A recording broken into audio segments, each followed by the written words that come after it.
Bueno, estamos para la sección de Ciencia del Izquierdo Diario, entrevistando en esta oportunidad al señor doctor Ralph Anstrels y la postdoctorando Florencia Soto, para que nos cuenten un poquito sobre la situación de la gripe A en la Antártida y la comitiva que tuvo lugar, el comité del SCAR que estuvo recorriendo hace poquito el continente antártico.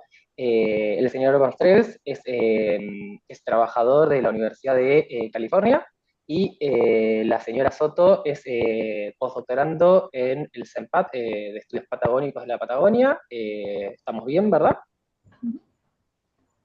Bueno, si quieren hacer una pequeña presentación sobre ustedes y contarnos un poquito de su trabajo y qué los llevó a trabajar en contexto antártico en la gripe aviar.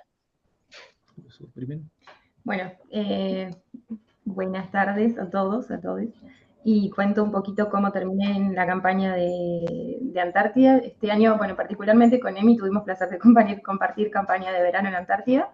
En mi caso, por el grupo de mamíferos marinos, yo hice mi doctorado con piojos de focas antárticas y ahora la postdoc enfocada en el estado sanitario de los pinípedos antárticos.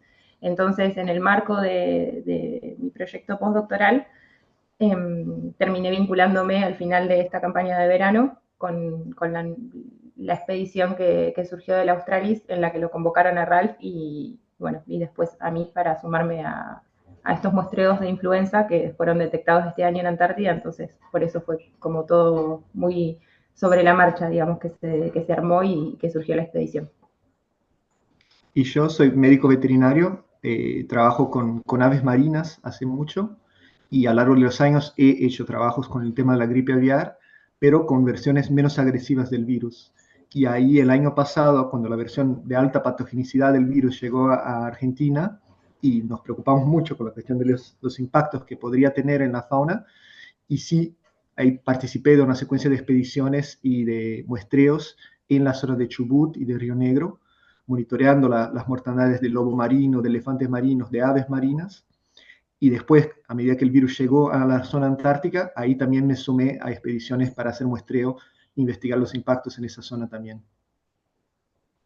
Bien, para contarles un poquito al público que nos está escuchando, que nos va a estar escuchando, más que nada al público en general, ¿qué define a la gripe aviar y qué podemos decir que la caracteriza? Si tienen algún dato del origen de este nuevo virus y cómo se diseminó hasta el continente antártico particularmente. Claro, la gripe aviar es parte de lo que llamamos los virus de la influenza A. Y estos virus infectan muchos hospedadores, aves y mamíferos. De entre las varias variantes de ese virus, hay las que suelen infectar aves, y a eso denominamos gripe aviar. Y de entre esas tenés las variantes de alta patogenicidad y las de baja patogenicidad. Las de baja patogenicidad son las más comunes, están en las aves acuáticas de todo el mundo y no les causa problemas, sin embargo están ahí hace millones de años. Y tenés la variante de alta patogenicidad, y esas sí son una cosa nueva que ha surgido desde el desarrollo de la avicultura industrial, y son variantes más agresivas del virus. En general los brotes afectan más que nada a las aves domésticas, pero muchas veces puede también saltar e infectar aves silvestres.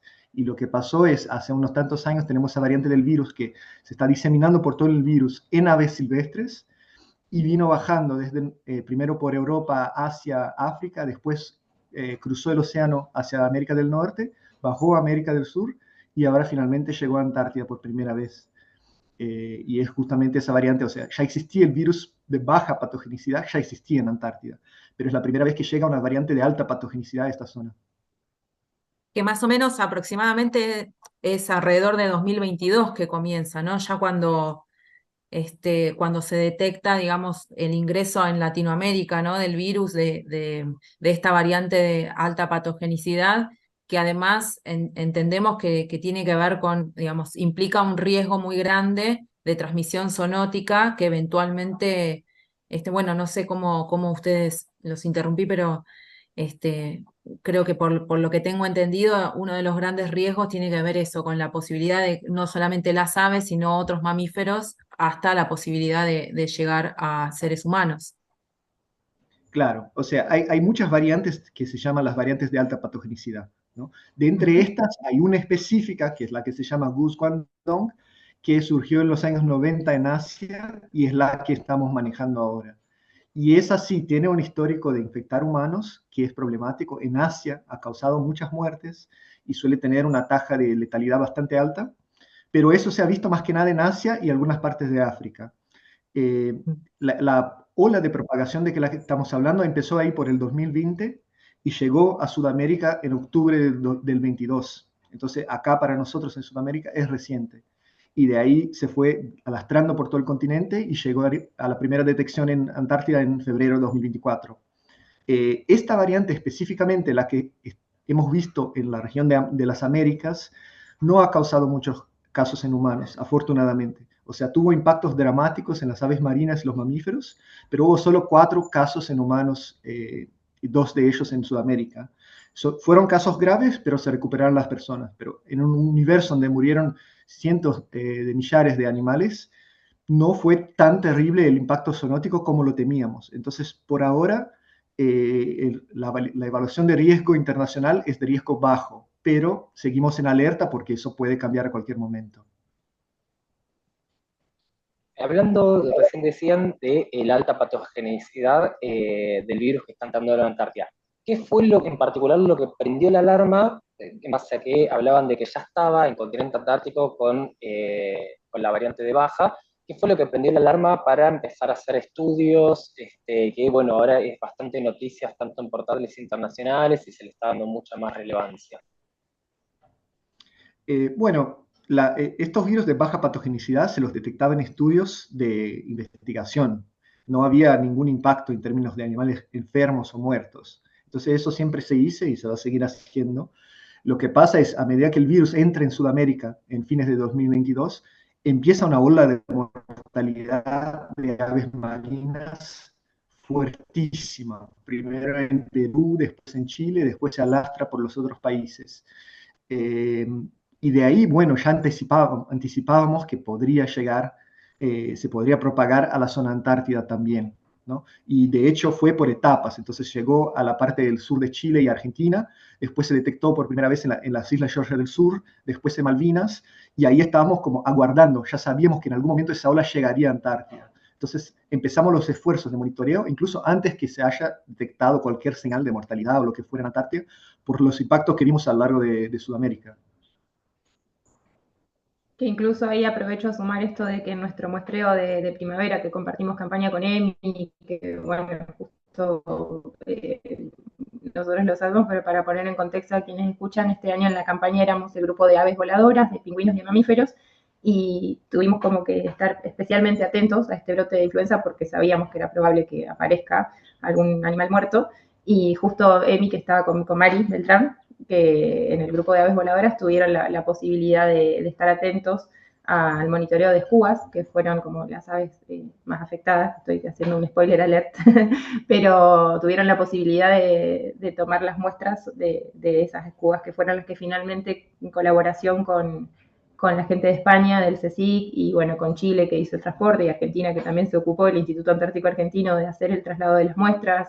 Bueno, esa colaboración, cooperación internacional, sirvió para hacer el primer hallazgo en la península antártica. Entonces fue como un esfuerzo desde 3 países para que esto suceda, y sucedió.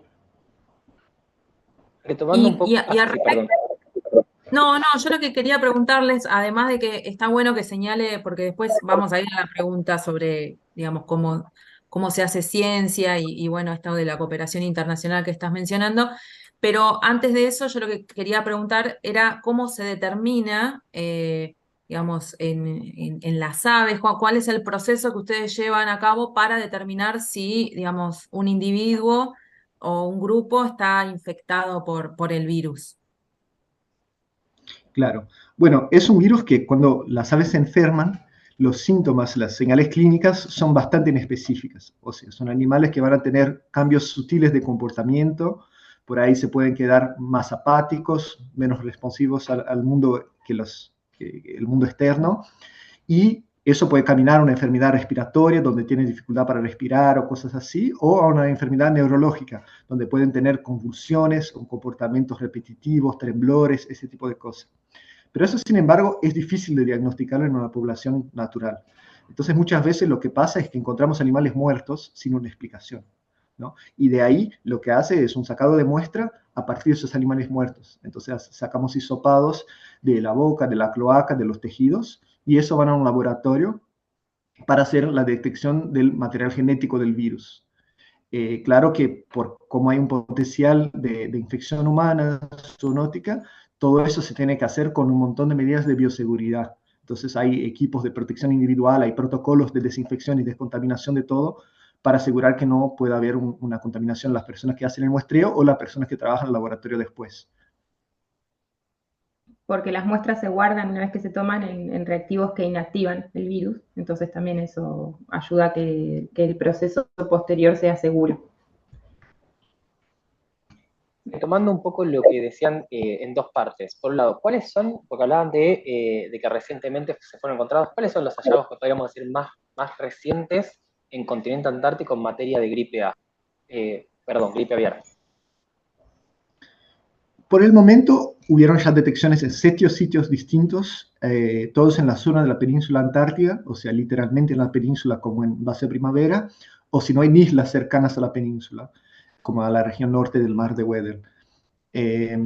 Y todas las detecciones por ahora fueron en escúas, que son aves parientes de las gaviotas, un poco más grandes, de color marrón, y que son depredadoras tope en su ambiente, tienen un rol ecológico de carroñeras también. Estas aves por el momento fueron las únicas en que hemos diagnosticado el virus. Se han encontrado otros espécimes muertos, pero todavía se está haciendo la investigación y por ahora solo los escúas fueron afectados.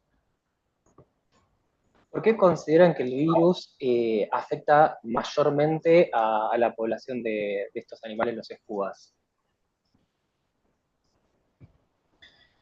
Bueno, ya sabíamos que los escúas son muy susceptibles. O sea, cuando el virus pasó por la zona del Reino Unido, causó mortalidades tremendas de la orden del 60-70% de la población de escúas monitoreadas desapareció y encontraron muchos cadáveres. Entonces ya sabíamos que es un grupo, por alguna característica propia de su fisiología, que es muy susceptible al virus. Y así que ya esperábamos que los escúas potencialmente serían muy afectados en nuestra zona. Y el otro componente es justamente su comportamiento depredador o carroñero, lo pone muchas veces en situaciones de riesgo para exponerse al virus. O sea, vos por ahí tenés otras aves marinas que están afectadas en pequeñas proporciones, pero la escúa al ir a alimentarse de estos animales se puede contagiar por su alimentación, ¿no? Y eso comparado con otras aves que tengan hábitos de comer pez, comer calamares, comer crustáceos, no tienen tanta posibilidad de exponerse. Entonces, parecería que es una combinación de las dos cosas. De un lado, ya son especies que se sabían muy susceptibles por algo de su fisiología que no está aclarado, y además que su comportamiento de depredador o carroñero la expone más a riesgo. Bien, en las últimas investigaciones llevadas adelante fueron por el SCAR, para poner en conocimiento a quienes están escuchando, es el Comité Científico de Investigación Antártica. ¿Estamos bien? Sí. ¿Cómo surge la iniciativa del viaje que entendemos se hicieron en velero con un grupo de profesionales para poder buscar las muestras, para poder hacer las observaciones? Y cómo se financia, ya que es un organismo internacional, retomando un poco lo que decían, que hay mucha cooperación internacional en torno al continente antártico. Claro, el SCAR tiene ya hace un rato, se montó una página web para sumar las informaciones que surjan de casos sospechosos o confirmados de gripe. Entonces ya hace ese recompilado de casos y lo informa públicamente para los gestores, los programas nacionales antárticos, los operadores de turismo que puedan tener a mano esa información. Y ahí lo que pasó fue la IATO, que es la Asociación de los Operadores de Turismo en la zona antártida, estaba muy preocupada con el tema de la gripe y los impactos que eso podría tener en sus propias operaciones. Y ahí contactó a miembros de SCAR para armar una expedición con un buque que normalmente incluso ha operado en el pasado operaciones de investigación y de turismo, para hacer esta expedición y ir a sitios estratégicos donde ya había recibido informes la gente de IATO de animales con síntomas que por ahí podrían ser considerados sospechosos, señales neurológicos, mortandad de algunas especies o cosas así. Entonces se armó justamente con la base de IATO esa campaña para ir a estos sitios sospechosos y evaluar si estos síntomas, estas mortalidades, de hecho, eran o no vinculadas al virus. Así que sí, principalmente fue financiado por la IATO, aunque también, como estaba la gente del CSIC, que es del Laboratorio de España, no sé por qué por momentos desaparezco, ellos también trajeron todos sus equipos para hacer las secuencias en el velero, y bueno, parte de eso también financiado por el programa español, y a su vez la gente de la Universidad de Alemania, de Holanda, ¿no? Del grupo de CapaFlu, ellos también estaban con un grant que les permitió comprar todos los materiales, porque bueno, para tomar las muestras, bueno, Emi, vos ya debes estar al tanto de lo caro que son todas, y en Argentina en general, como lo costoso que es para nosotros comprar todos los reactivos para inactivar el virus, desde todo lo que se utiliza para bioseguridad, bueno, entonces los insumos y los aparatos secuenciadores y demás para poder hacer la detección en el velero en sí, porque estaban todos, se armó un laboratorio de genética, de biología molecular en el velero, y todos esos insumos fueron provistos por los distintos programas que se asociaron, digamos, para poder colaborar. Así que fue financiado principalmente por IATO, pero cada uno puso sus recursos a disposición. Una cooperación más... Sí, Rosario. No, yo quería hacerle también una pregunta en relación a esto, porque hoy en día, bueno, creo que estamos todos al tanto, todo el país está al tanto y todo el mundo también de la situación crítica de la ciencia y la tecnología en Argentina. Bueno, también está la próxima movilización del 23 de abril, que se espera que sea multitudinaria.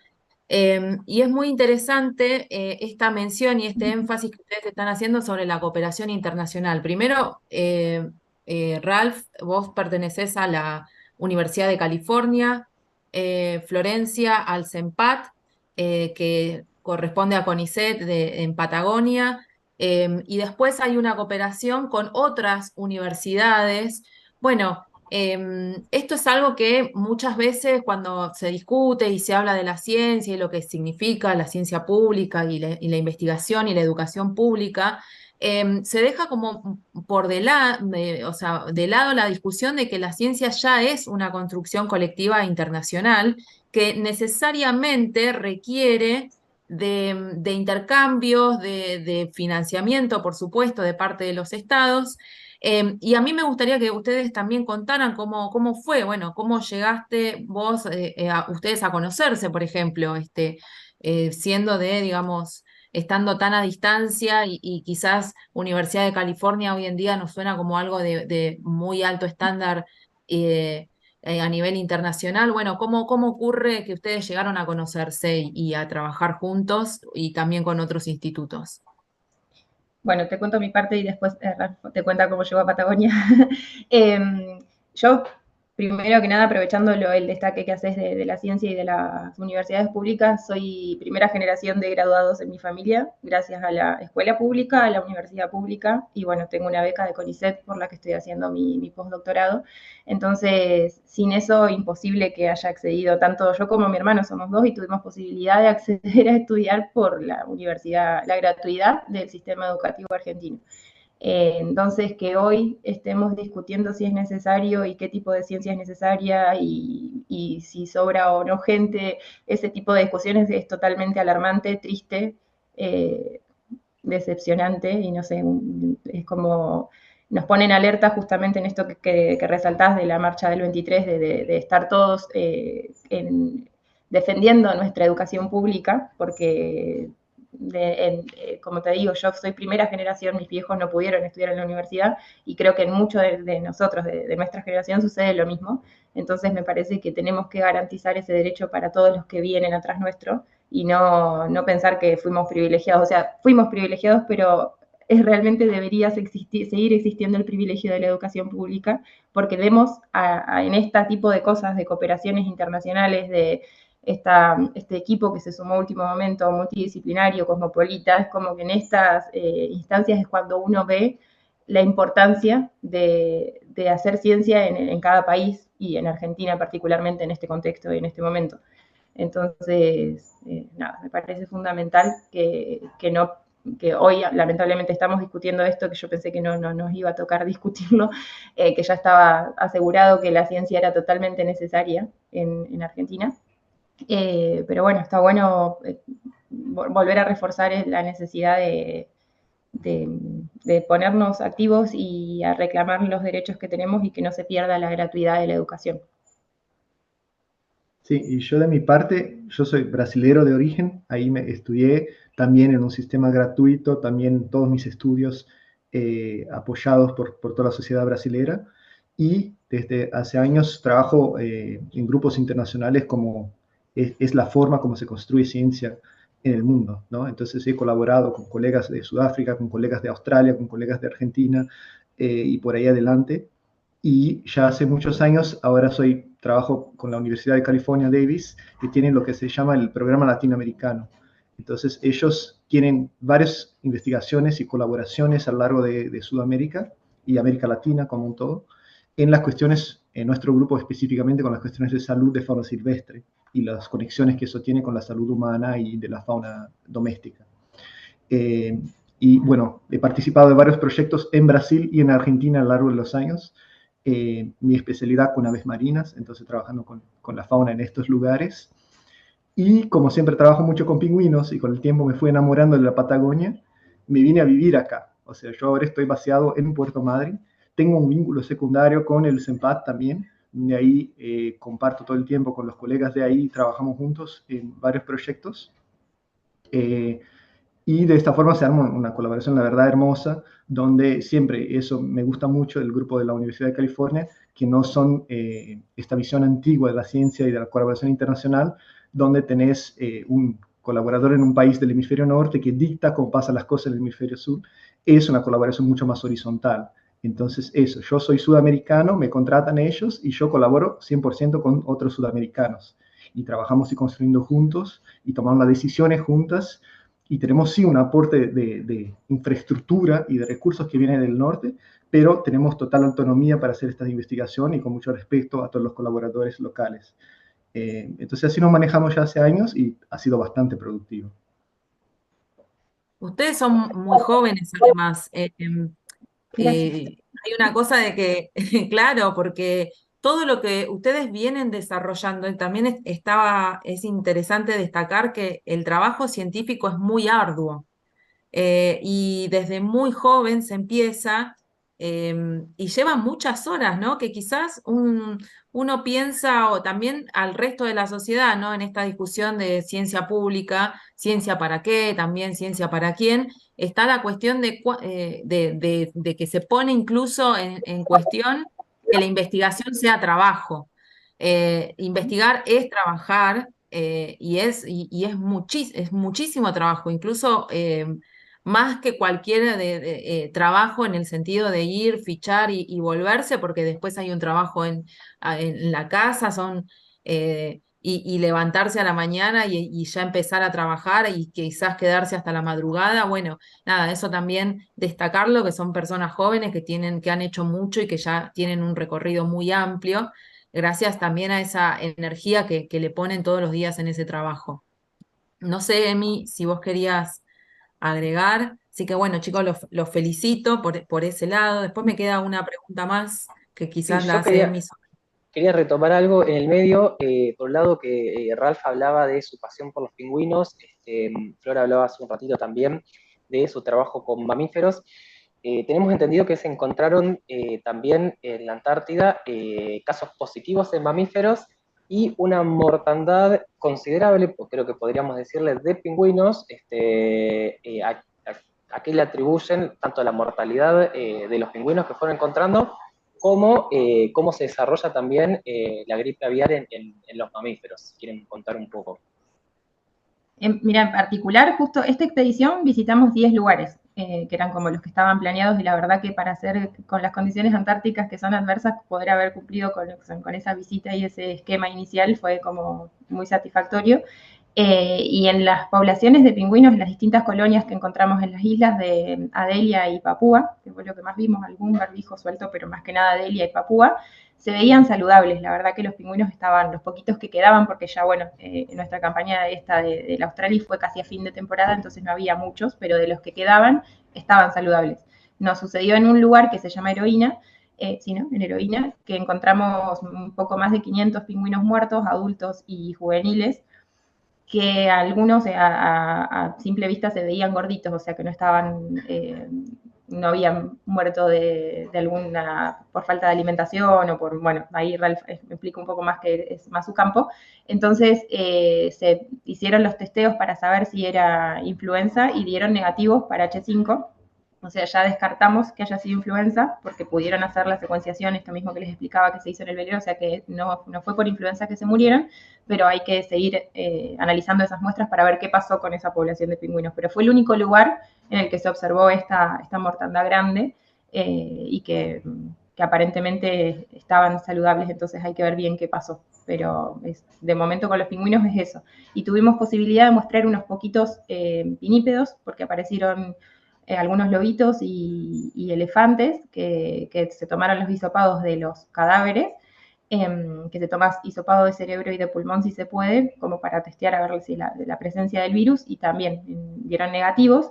Y también se hizo un muestreo activo de materia fecal de muchas especies, que eso fue lo que más, lo que pudimos repetir en todos los lugares a los que fuimos, que esas muestras también están pendientes de análisis, de todo lo que se mostró de aves y mamíferos, más de 500 muestras fueron, y esas están pendientes de análisis, así que hay como resultados preliminares que son los que contamos de los SCUAS positivos, pero bueno, esto queda un largo trabajo de análisis de datos que los tiene la gente de España y del laboratorio de Capaflu. Ellos son los que están haciendo los análisis en laboratorio. Claro, y eso lo que comenta Flor es de la parte de Antártica, como del Tratado Antártico, ¿no? Al sur de 60 grados sur. Si miramos un poco más al norte, ahí sí tenemos en la isla de Georgia del Sur, ahí tenemos casos, sí, en pinípedos, tenemos mortandades importantes de elefante marino y de lobos antárticos. Entonces, ya se ha registrado en la zona antártida sensulato, un poco expandida, hubo impactos para pinípedos, pero en la península estrictamente no encontramos evidencia de mamíferos afectados. Y también vale acordar que acá en Sudamérica se vieron impactos durísimos en los mamíferos. Se estima más de 50.000 se murieron en Sudamérica. Los lobos marinos de un pelo fueron más duramente afectados, con como 32.000. Y los elefantes marinos acá en la península Valdés tuvieron una mortalidad terrible. Estimamos que el 96% de las crías nacidas ese año se murieron. Eso equivale a 17.000 y tantos crías muertas. O sea, fue un impacto durísimo en estas poblaciones. Y en el momento que sabemos que los elefantes también se van a la zona antártida, estamos muy atentos a lo que puede pasar ahí. Parecería que este año no fueran muy impactados los elefantes en la zona antártida, pero en Georgia del Sur sí, y quizá para el próximo año estamos atentos porque podrían afectarse. Las focas suelen ser susceptibles al virus, entonces nos preocupa un poco el escenario para el próximo año. Y ya para ir cerrando, les hago una pregunta más, porque hablan del año que viene, se habló de que se encontró en Norteamérica. Entendemos que hay como una biestacionalidad, un periodo bianual donde permanece el virus en el norte, en el sur.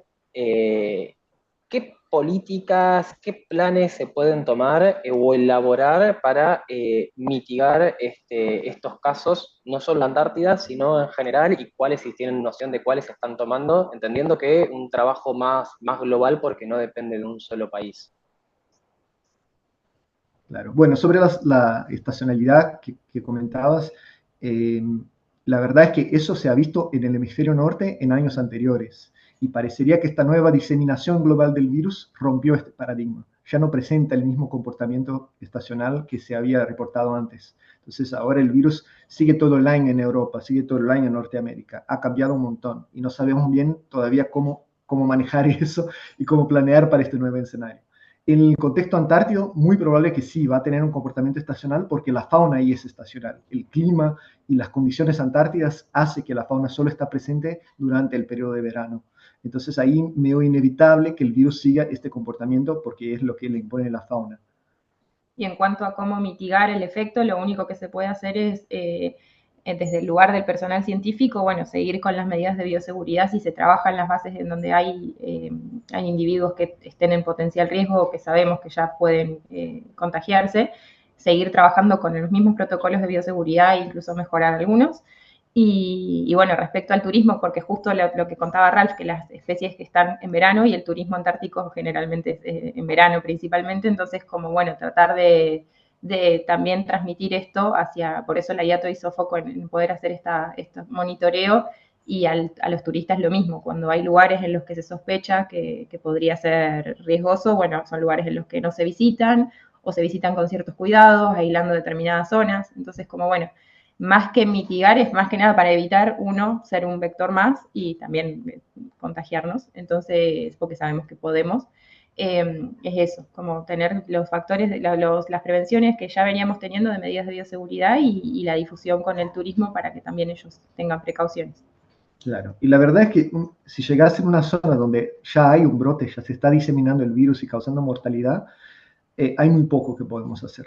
Seamos sinceros, la verdad es que nos toca documentar y entender lo que está pasando para a largo plazo pensar en otras medidas. Pero en este momento es más que nada cuidar para no hacer peor el problema diseminando el virus por accidente en nuestras ropas, en nuestro equipo, en las botas y por eso todas las medidas de bioseguridad. Bueno, por mi parte me quedan un montón de preguntas que van a ser para otra entrevista, que ya la vamos redondeando, así que queríamos dejarle este espacio, los últimos minutitos abiertos para lo que quieran comentar, algo que hayan considerado que faltó, o algo en las preguntas que quisieron desarrollar un poco más. Yo quizá comentaría el facto de que este virus que ahora se disemina en la naturaleza y no tenemos más control y hay muy poco que podemos hacer, empezó en un ambiente que sí era humano, ¿no? Empezó en la avicultura industrial. O sea, ese tipo de variante reagresiva que estamos enfrentando ahora solo se puede crear cuando tenés un ambiente donde tenés una alta densidad de hospedadores que sean susceptibles a virus de este tipo. Y ahí seleccionás variantes que son agresivas y esas variantes ganan una proporción que después te escapan al control. Y eso solo puede pasar en un ambiente de avicultura industrial. Entonces creo que eso tenemos que refletir un poco cómo producimos nuestro alimento, en si la escala industrial, como se hace hoy, es la mejor manera de hacerlo. Y si, bueno, si vamos a trabajar en grandes escalas, aunque quizá con mejoras y con cambios, también empieza en la cuestión del bienestar animal y todo eso, también hay como líneas que sabemos que propician este tipo de virus. O sea, criar gallinas cerca de zonas de humedales sabemos que es algo de riesgo. Es algo que hace 20 años la comunidad científica ha alertado, que no deberíamos estar haciendo granjas industriales cerca de zonas de humedales, cerca de zonas de aves migratorias, porque eso crea oportunidades para que estos virus que son de baja patogenicidad entran en las granjas, después se crían estas variantes de alta patogenicidad y después vuelven a infectar las aves. Y también creo que habla un poco de la cuestión de la bioseguridad, que tenemos que trabajar mucho en las granjas para evitar este tipo de riesgo que se disemine. Entonces creo que queda la reflexión de que ahora esta variante del virus hay muy poco que podemos hacer, pero por ahí si pensamos un poco cómo se produce la comida, podemos evitar que nuevas variantes del virus surjan en el futuro.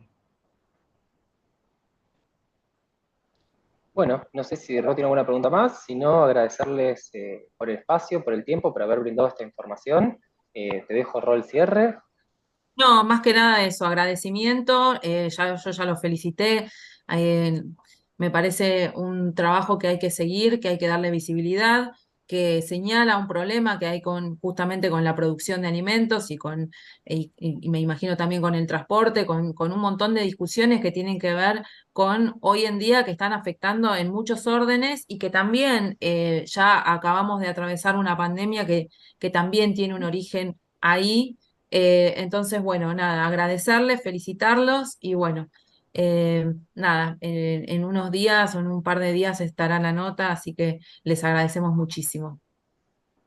Muchas gracias a ustedes por la propuesta, la invitación y porque en particular yo me sentí re cómoda charlando con los dos. A Emi lo conozco, pero a vos, Rosario, un gusto. Porque Lo mismo digo, por